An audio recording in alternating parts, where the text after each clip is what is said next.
Hello guys, welcome to Indian polity class. आज हम parts, articles and schedules पे MCQs discuss करेंगे। तो अगर आप चैनल पर फर्स्ट टाइम आए हो तो चैनल को सब्सक्राइब कीजिएगा, और अगर आपके लिए कंटेंट हेल्पफुल रहेगा तो प्लीज़ वीडियो को भी लाइक कीजिएगा। तो चलिए हम शुरुआत करते हैं आज की क्लास की। सबसे पहले आप कुछ एक पॉइंट्स देख लीजिए।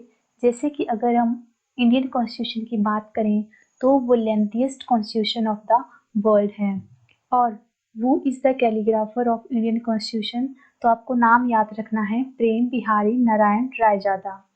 और अगर हम ओरिजिनली बात करें, इंडिया के संविधान में कितने शेड्यूल्स थे?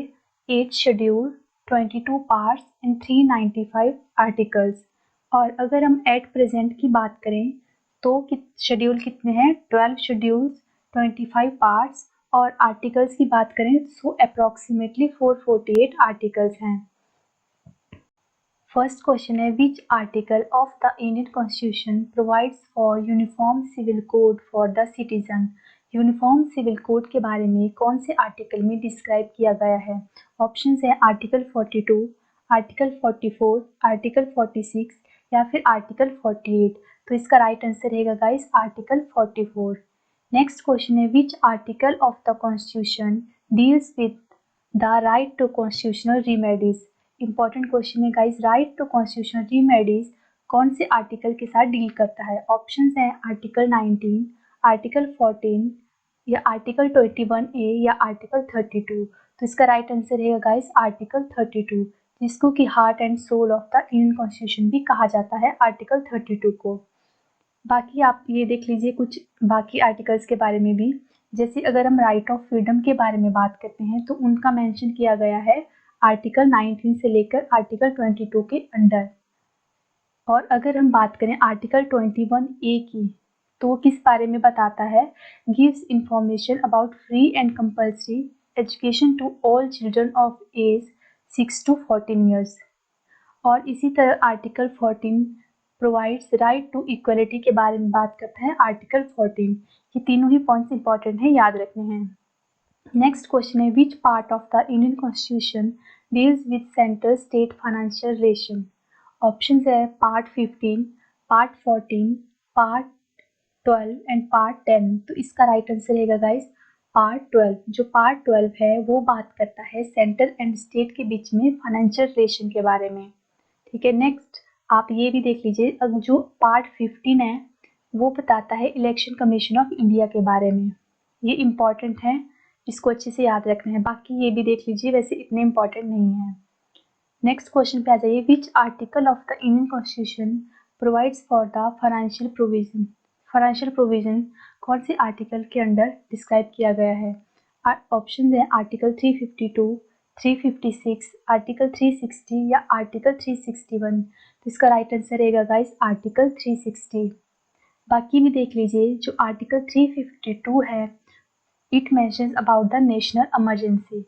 और नेशनल इमरजेंसी को डिक्लेयर कौन से बेसिस पे किया जाता है? एक्सटर्नल इग्रेशन या armed rebellion in any part of the country. और आर्टिकल 356 बात करता है प्रेसिडेंट रूल, जिसको कि और क्या बोलते हैं? Constitutional emergency. और इसी तरह आर्टिकल 361 जो है, it is for the protection of president and governor. ठीक है, नेक्स्ट क्वेश्चन देखिए, in which schedule of the Indian constitution powers of panchayat are stated? Option है 8th schedule, 9th schedule, 10th schedule and 11th schedule. तो इसका right answer रहेगा 11th schedule. 11th schedule के under जो है पावर ऑफ पंचायत के बारे में मेंशन किया गया है। बाकी भी देख लीजिए, अगर हम बात करें 8th शेड्यूल की, तो उसमें किसके बारे में मेंशन किया गया है? जो इंडियन रिकॉग्नाइज लैंग्वेज है, और उसमें कितनी लैंग्वेज को रिकॉग्नाइज किया गया है? 22 लैंग्वेज को। और इसी तरह अगर हम 9th शेड्यूल की बात करें, so it was 9th schedule को ऐड किया गया है फर्स्ट अमेंडमेंट एक्ट, और कौन से ईयर में? In the year 1957। और ये बताता किसके बारे में? इट कंटेन्स एक्ट्स और orders related to land tenure, land tax, railways, industry के बारे में। आपको ये याद रखना है गाइस कि 9th शेड्यूल को कौन से अमेंडमेंट एक्ट के थ्रू ऐड किया गया है? तो फर्स्ट अमेंडमेंट एक्ट 1957। गाइस इसको एक बार कंफर्म कर लीजिएगा। I am not sure, I think 1951 यहाँ पर आएगा, फर्स्ट नंबर 1950 या 57 है।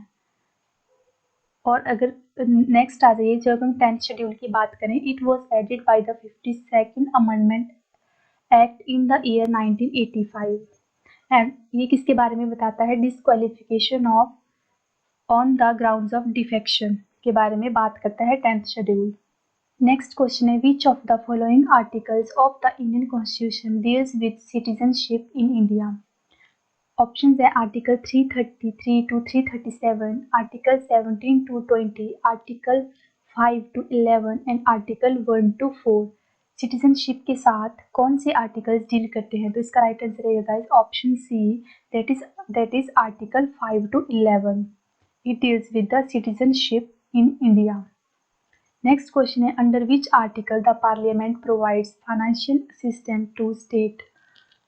ऑप्शन है आर्टिकल 273, 274, आर्टिकल 275 एंड आर्टिकल 276। तो इसका राइट आंसर रहेगा article 275 provides financial assistance to state.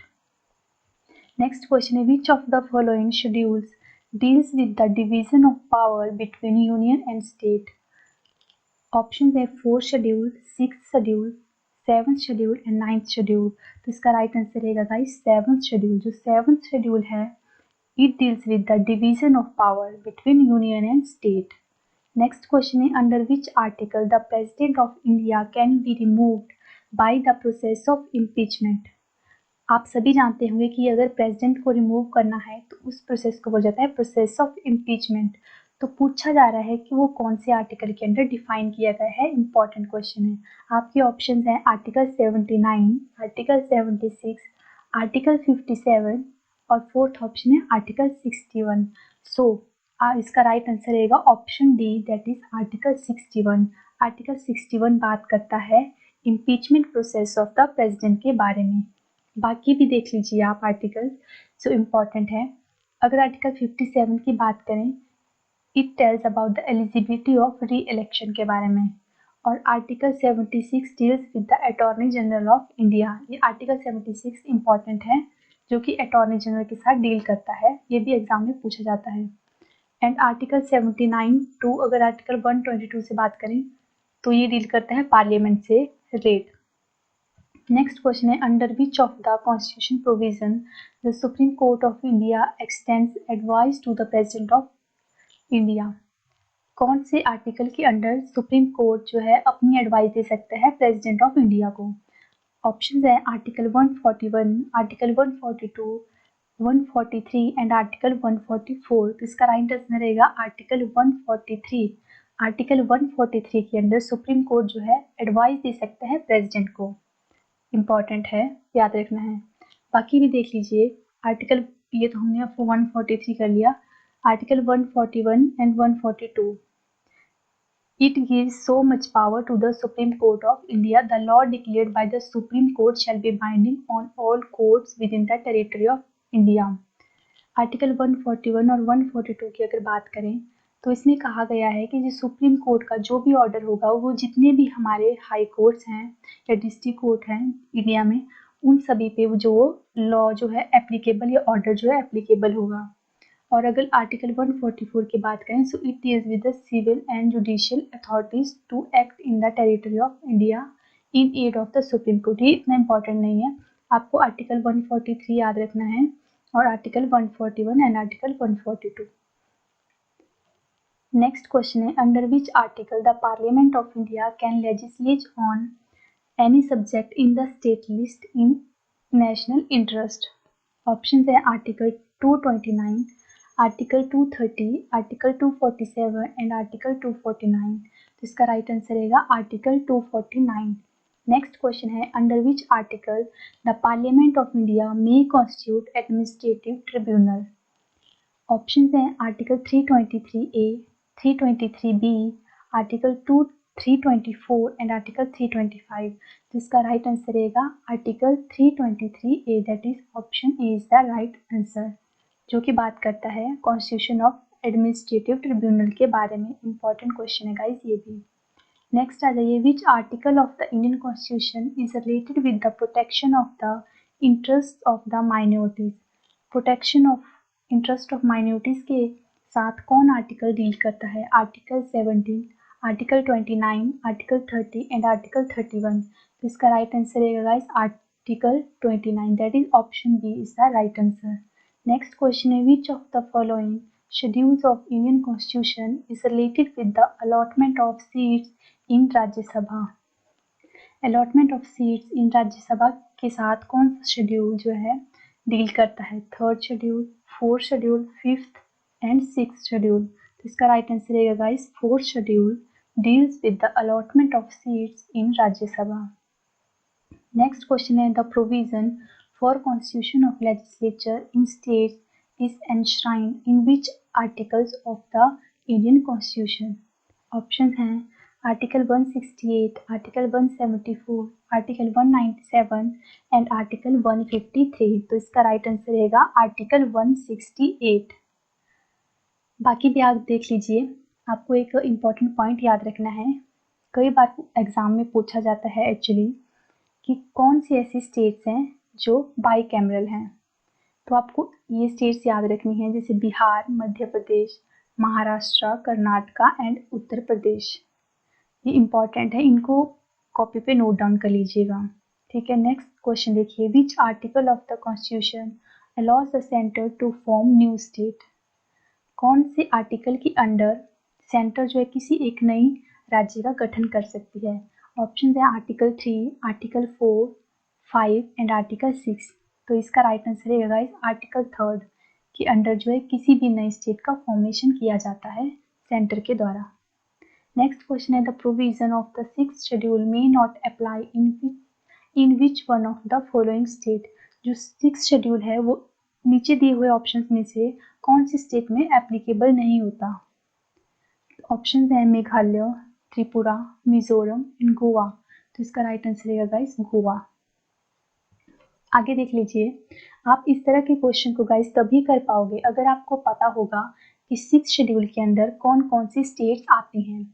तो आपको याद रखना है असम, मेघालय, त्रिपुरा, मिजोरम एंड अरुणाचल प्रदेश जो है सिक्स शेड्यूल के अंदर आती हैं। नेक्स्ट क्वेश्चन देखिए, how many subjects are kept under the jurisdiction of panchayat in the 11th schedule of the constitution? अगर आपको याद होगा गाइस, हमने अभी क्वेश्चन पीछे किया कि जो पंचायत के बारे में कौन सा शेड्यूल जो है बात करता है 11th शेड्यूल, तो उसके अंदर कितने सब्जेक्ट जो है मेंशन किए गए हैं? ऑप्शन है 27, 28, 29 एंड 30। तो इसका राइट आंसर रहेगा 29। नेक्स्ट क्वेश्चन है, which article of Indian constitution deals with the amendment procedure?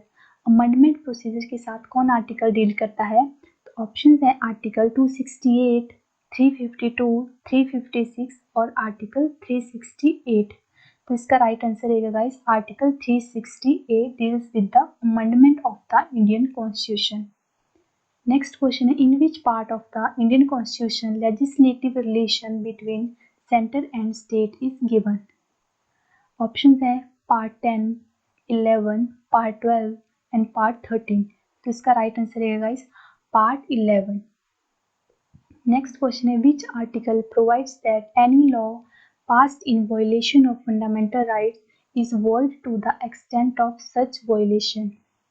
Options हैं आर्टिकल 12, आर्टिकल 14, 13 या 18। तो इसका राइट आंसर रहेगा गाइस आर्टिकल 13।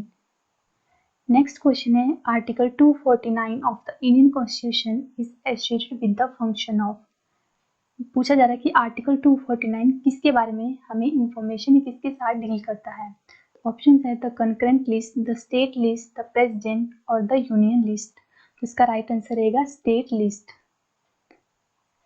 बाकी आगे देख लीजिए कि कंकरेंट लिस्ट जो है इसमें 52 आइटम जो है मेंशन 52 सब्जेक्ट्स के बारे में मेंशन किया गया है, जो कि लिस्ट कौन से शेड्यूल में दी गई है? 7th schedule.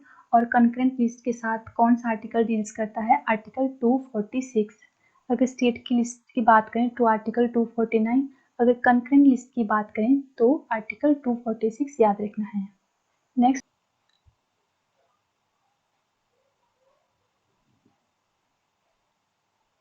नेक्स्ट क्वेश्चन है which of the following articles of Indian constitution enunciates fundamental duties. आपके ऑप्शंस हैं article 35, article 51A, article 32 and article 14।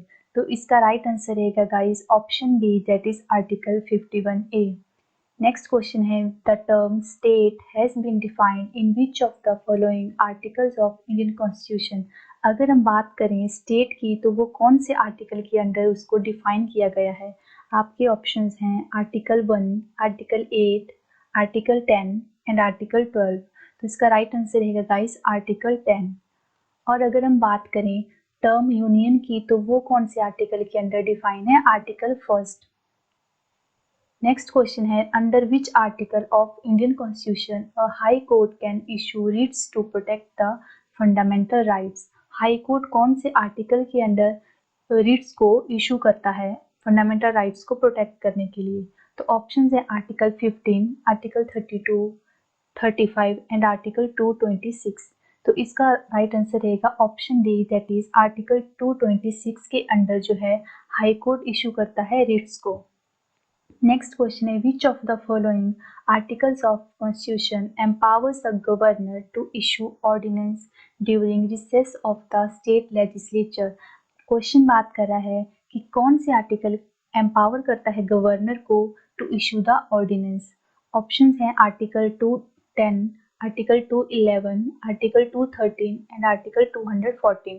तो इसका राइट आंसर रहेगा option C, that is article 213 empowers the governor to issue ordinance. Next question है original jurisdiction of Supreme Court is mentioned in which of the following articles of Indian Constitution। अगर बात करें original jurisdiction of Supreme Court की तो वो कौन से article के अंदर जो है डिफाइन किया गया है। ऑप्शंस हैं article 131, article 132, article 143 and article 148।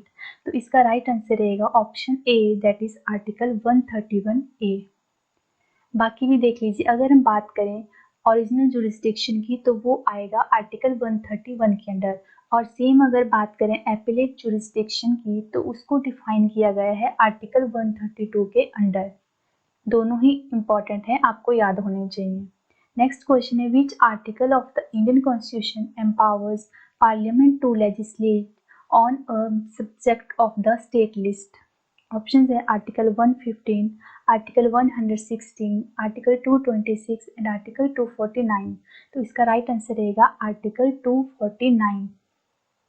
Next question है which article of the Indian constitution declares Devanagari Hindi as an official language of India. Important question है गाइस। इसके ऑप्शंस हैं आर्टिकल 343, आर्टिकल 348, 154 एंड 156। तो इसका राइट आंसर रहेगा option A, that is article 343 के अंदर देवनागरी हिंदी को as the official language of India consider किया जाता है। नेक्स्ट क्वेश्चन है money bill has been defined in.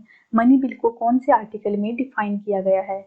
Options है article 110, article 111, article 112 and last option है आर्टिकल 113। तो इसका राइट आंसर रहेगा option A, that is article 110 के अंडर जो है मनी बिल को डिफाइन किया गया है। और अगर हम बात करें आर्टिकल 112 की तो उसमें डिफाइन किया गया है annual financial budget, annual financial statement जिसको कि हम बजट बोलते हैं, उसको डिफाइन किया गया है 112 आर्टिकल के अंडर। नेक्स्ट क्वेश्चन है under which article of Indian constitution president of India enjoy powers to withhold his assent on any bill. यहाँ पर स्पेलिंग मिस्टेक हो गया गाइस, एसेंट आएगा नॉट एसेट। तो बात की जा रही है कि कौन से आर्टिकल के अंडर प्रेसिडेंट के पास पावर होती है वो किसी भी बिल को मंजूरी दे भी सकता है या नहीं भी दे सकता है। ऑप्शन है article 63, article 108, article 109 and article 111। तो इसका राइट आंसर रहेगा article 111, that is option D. Next देख लीजिए अगर बात करें आर्टिकल 108 की जो कि इम्पॉर्टेंट है, वो बात करता है joint sitting of both houses की। एंड आर्टिकल 109 की बात करें, ये इतना इम्पॉर्टेंट नहीं है वैसे, special procedure in respect of money bill 109 में डिफाइन किया गया। आपको आर्टिकल 108 याद रखना है। ये इंपॉर्टेंट है, और आर्टिकल 111। नेक्स्ट क्वेश्चन है, which one of the following articles of Indian constitution provides for all India services. Option है आर्टिकल 310, 311, 312 एंड 314। तो इसका राइट आंसर रहेगा 312 provides for all India services. Next question है, which of the following articles of constitution vest the executive power of the union in the president. Option है article 51, article 52, article 53 and article 54। तो इसका right answer रहेगा article 53। Next question है, the constitution of India provides for an election commission under article. Election commission को कौन से article के under define किया गया है? आपके ऑप्शंस हैं आर्टिकल 321, 322, आर्टिकल 323 और लास्ट ऑप्शन है आर्टिकल 324। तो इसका राइट आंसर रहेगा option D, that is article 324 के अंडर जो है इलेक्शन कमीशन ऑफ इंडिया को डिफाइन किया गया है। नेक्स्ट क्वेश्चन है, the procedure for the creation of legislative council in state has been described in which article of the constitution. Options हैं article 368, article 369, article 269 and article 169। तो इसका right answer रहेगा option D, that is article 169 के अंदर जो है creation of legislative council किया जाता है स्टेट में। नेक्स्ट क्वेश्चन है, the fundamental duties are mention in which of the following parts of the constitution. Fundamental duties को अगर बात करें तो उनको कौन से पार्ट में डिफाइन किया गया है? अगर हम बात करें आर्टिकल की, हमने प्रीवियस अभी क्वेश्चन डिस्कस किया है, तो फंडामेंटल ड्यूटीज को डिफाइन किया गया है आर्टिकल 51 ए के अंडर। और अगर हम बात करें पार्ट्स की, कौन से पार्ट्स में इसको डिफाइन किया गया है, तो इसका राइट आंसर रहेगा option C, that is part 4A के अंदर। नेक्स्ट क्वेश्चन है, if a new state of the Indian union is to be created, which one of the following schedule of the constitution must be amended. अगर हमने किसी नई state को India में create कर रहे हैं तो कौन सी शेड्यूल को, जो 12 शेड्यूल हैं, तो कौन सी शेड्यूल को जो है अमेंड किया जाता है? आपके ऑप्शन है फर्स्ट, सेकेंड, थर्ड और लास्ट ऑप्शन है फिफ्थ। तो इसका राइट आंसर रहेगा फर्स्ट शेड्यूल। नेक्स्ट क्वेश्चन है, the 9th schedule to the Indian constitution was added by. Option है first amendment, 8th amendment, 9th amendment and 42nd amendment. तो इसका right answer रहेगा first amendment act के अंदर जो है 9th शेड्यूल को ऐड किया था इंडियन कॉन्स्टिट्यूशन में। नेक्स्ट क्वेश्चन है, in the Indian constitution the right to equality is granted by the following articles. Right to equality कौन से आर्टिकल में डिफाइन किया गया है? आपके ऑप्शन हैं article 16 to article 20, article 15 to 19 and option C है आर्टिकल 14 टू 18 और लास्ट है आर्टिकल 13 टू 17। तो इसका राइट आंसर रहेगा आर्टिकल 14 टू 18 के अंडर जो है राइट टू इक्वलिटी जो है प्रोवाइड की गई है सिटीजन को। और अब देख लो आर्टिकल 14 टू 18 के अंदर क्या क्या डिफाइन किया गया है, ये इंपॉर्टेंट है, आपको सारी पता होनी चाहिए। जैसे आर्टिकल 14 की अगर बात करें तो इक्वलिटी बिफोर लॉ के बारे में जो है आर्टिकल 14 बताता है। सेम बात करें आर्टिकल 15 की, प्रोहिबिशन ऑफ डिस्क्रिमिनेशन, डिस्क्रिमिनेशन नहीं होना चाहिए, ये बात की गई है आर्टिकल 15 में। एंड इक्वलिटी ऑफ अपॉर्चुनिटी को डिफाइन किया गया है आर्टिकल 16 में। एंड एबोलिशन ऑफ अनटचेबिलिटी को डिफाइन किया गया है आर्टिकल 17 में। And article 18 defines the abolition of titles. ये इंपॉर्टेंट है गाइज, आपको पता होना चाहिए। नेक्स्ट क्वेश्चन है, the entry public health and sanitation is included in the constitution of India in. Public health and sanitation को जो है कौन सी लिस्ट में जो है शामिल किया गया है? ऑप्शंस हैं union list, state list, concurrent list and last है नन ऑफ दीज। तो इसका राइट आंसर रहेगा state list. Public health and sanitation जो है स्टेट लिस्ट में आता है। नेक्स्ट क्वेश्चन है, which one of the following schedules of the constitution of India includes the disqualification of a legislature on the grounds of defection. Option है 8th schedule, 7th schedule, 6th and last है 10th schedule. So इसका right answer रहेगा option D, that is 10th schedule. Next question है, which schedule of the constitution of India contains the 3 list that divides the power between the union and state के बीच में? Option हैं 5th, 6th, 7th और 8th schedule. तो इसका right answer रहेगा 7th schedule, जिसमें कि state list, union list and concurrent list को जो है डिफाइन किया गया है। यहाँ पे देख लीजिए साइड में मैंने मेंशन किया हुआ है कि 7th schedule gives allocation of powers and functions between the union and state. वो 3 लिस्ट कौन सी है? Union list, state list and concurrent list. Guys इसके साथ साथ आपको ये भी पता होना चाहिए कि यूनियन लिस्ट में कितने सब्जेक्ट आते हैं। 97, स्टेट लिस्ट में 66, कंकरेंट लिस्ट में 52 सब्जेक्ट। मोस्टली कंकरेंट लिस्ट का एग्जाम में पूछा जाता है, पर आप इन सभी को याद रखना है। नेक्स्ट क्वेश्चन है provision for appointment of national commission for SCs and STs has been made in the constitution under article. National commission for SCs and ST, इसको कौन से आर्टिकल में डिफाइन किया गया है?